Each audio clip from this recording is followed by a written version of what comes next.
فصل نمبر 15 پچھنا لگانا.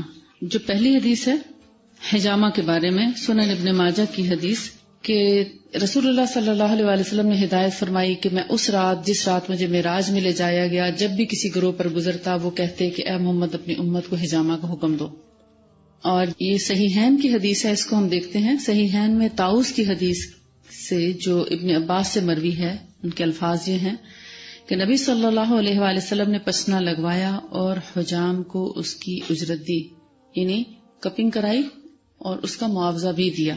اور صحیحین میں یہ حدیث حمید الطویل بروایت انس بن مالک مروی ہے کہ نبی صلی اللہ علیہ وآلہ وسلم کو پچھنا ابو طیبہ نے لگایا. آپ نے بطور اجرت 2 صاع غلہ دیے جانے کا حکم فرمایا اور اپنے غلاموں سے گفتگو فرمائی. انہوں نے ابو طیبہ کا حصہ کم کر دیا. آپ نے فرمایا جن چیزوں سے تم علاج کرتے ہو ان میں بہتر پچھنا لگا کر علاج کرنا ہے. یعنی پچھنا لگانے کو ایک اچھا علاج آپ صلی اللہ علیہ وآلہ وسلم نے قرار دیا.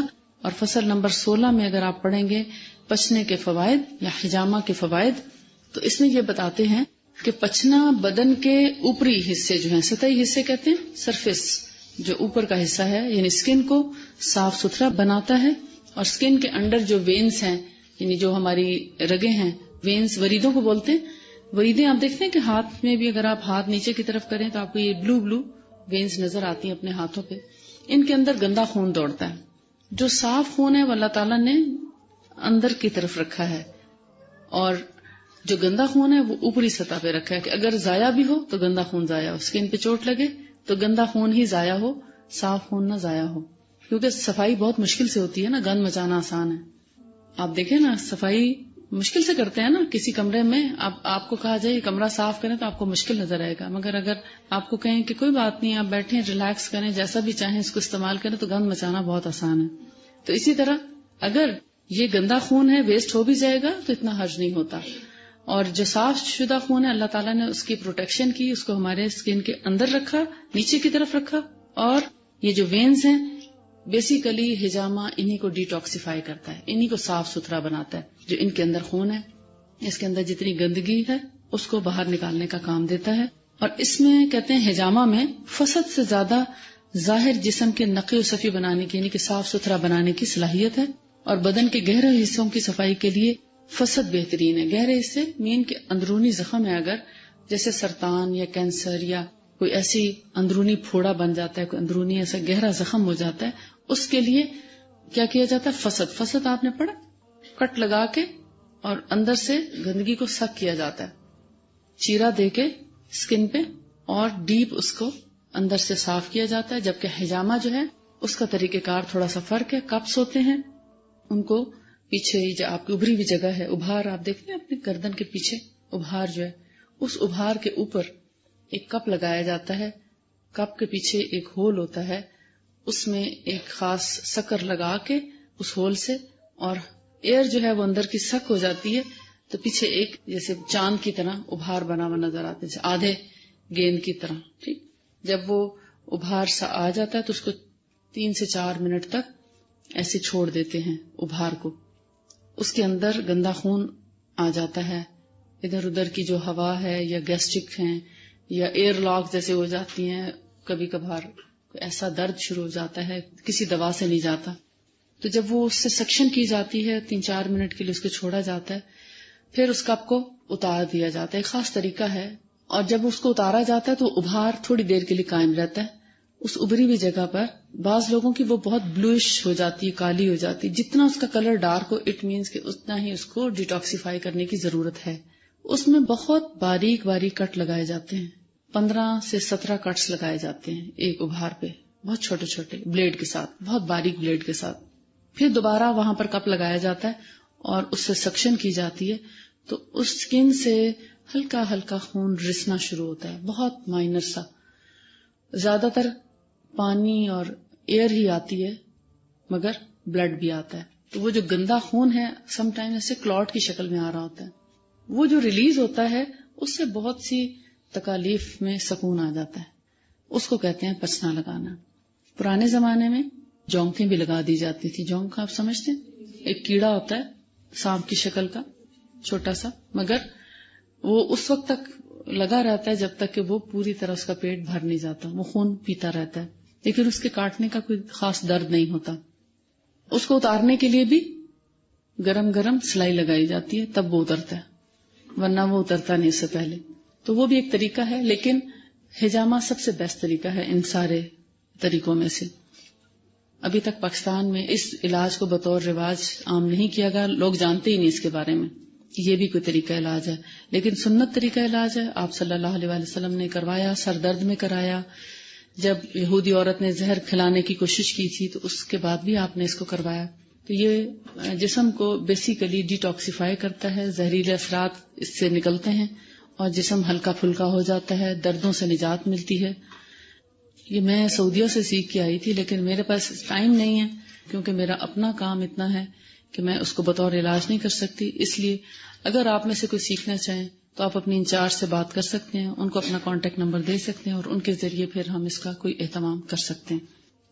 آپ صلی اللہ علیہ وسلم نے فرمایا، ایک اور حدیث میں ہے کہ بہترین دوا حجامہ اور فسد ہیں. یعنی اگر جسم کے اندر کوئی ایسا زہریلا مادہ ہے یا کوئی ایسا زہریلا زخم ہے تو فسد کرا کے اس کو ڈائریکٹ نکالا جا سکتا ہے، بجائے اس کے کہ آپ اینٹی بایوٹک کھا کھا کے اپنے پورے جسم کو نقصان پہنچائیں. بہتر ہے کہ اس گندگی کو لوکلی خارج کر دیا جائے. استفراغ، یہ بھی استفراغ کا ایک طریقہ ہے نا.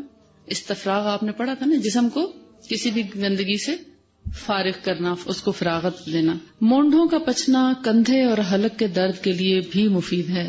بیسیکلی اس کو کہتے ہیں، جو بھار ہے نا، اس کو سننا سپاٹ کہتے ہیں. یعنی نبی صلی اللہ علیہ وسلم نے یہاں پر پچنا لگوایا، اس لیے اس کو تمام دنیا میں سننا سپاٹ کا نام دیا جاتا ہے کہ یہ سنت طریقہ ہے یہاں پر پچنا لگانے کا.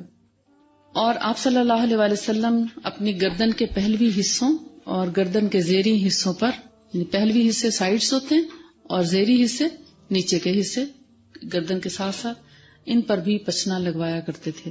صحیحین میں حضرت انس ہی کی روایت ہے کہ رسول اللہ صلی اللہ علیہ وسلم 3 بار پچنے لگواتے، 1 بار اپنے مونڈے پر اور 2 بار گردن کے پہلوی حصوں پر.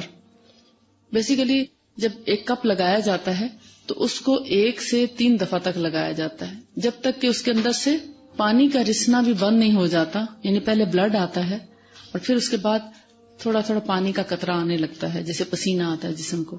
تو جب وہ پانی آنا بھی رک جاتا ہے تو پھر اس کو لگانا بند کر دیتے ہیں. یعنی اس کا مطلب اب مزید کچھ نہیں نکلے گا.